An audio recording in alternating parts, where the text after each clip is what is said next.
Hello everyone, my name is Sundar Sanjum and I am excited to be part of this professional learning series in supporting English learners through an asset-based approach. Today I'll be discussing culturally responsive teaching classroom for ELs and how to strengthen home school connections. So let's dive in. Part 1 is about the culturally responsive teaching, and the first question is, what are cultural influences on teaching and learning? What is cultural competence, and what is its role in the instruction of ELs? Um, Culture deeply influences how students perceive learning, interact with peers, and engage with content. For ELs, culture background shapes communication styles, attitudes towards authority, and even problem solving approaches. Cultural competence means recognizing these differences and adapting instruction to honor students' identities while fostering academic growth. According to Geneva Gate 2018, culturally responsive teaching validates students' lived experiences, making learning more meaningful. The next question number 2, is how can EL's cultural values and beliefs be integrated appropriately into teaching? Mm, in my opinion, we can integrate students' cultures by incorporating literature from their backgrounds, encouraging storytelling in their home language, and connecting lessons to real life examples from their communities. For instance, if teaching a unit on family traditions, we might invite students to share customs from their cultures. This not only validates their identity but also enriches the learning experiences for all students. Question number 3. Um, Question number 3 is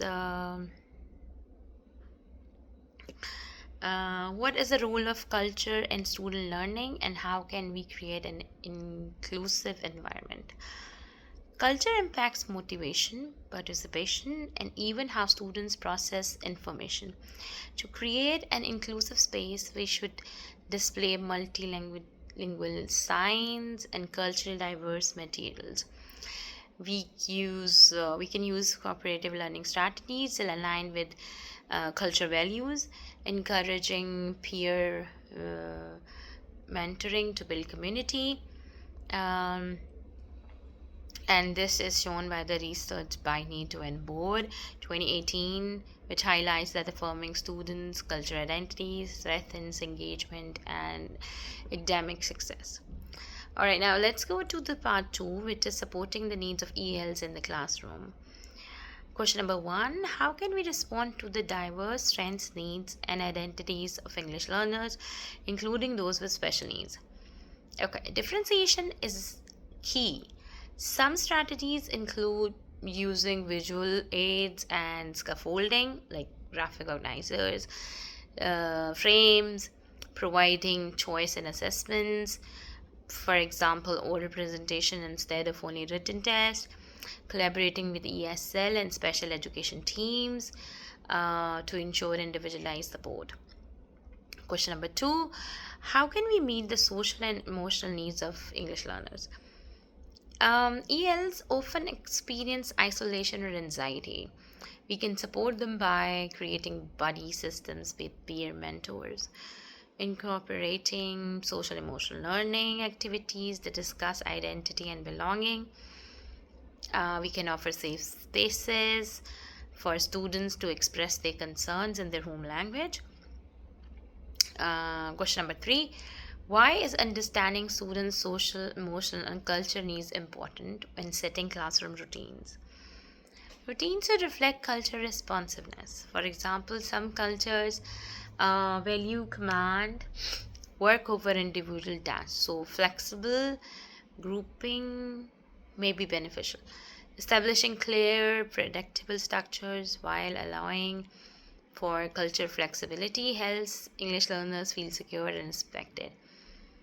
Now let's go to the part 3, which is home and school connections. Question number 1, how do family and community practices influence language learning? Families bring rich linguistic and cultural resources. What researchers, uh, Moll et al. 1992, call funds of knowledge. For example, a student who helps translate for their family has strong multilinguistic skills. Um, we should leverage these strengths by inviting family stories, bilingual projects, and community based learning experiences. Question number 2: what are some strategies to build strong family school partnerships?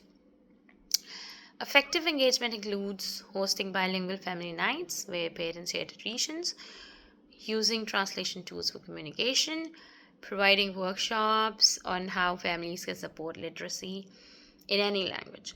When families feel valued as partners, students thrive academically and socially.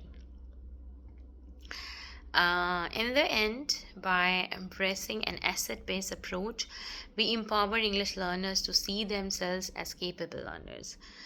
Let's continue celebrating diversity, fostering inclusivity, and strengthening homeschool connections. Thank you for joining me today. Take care.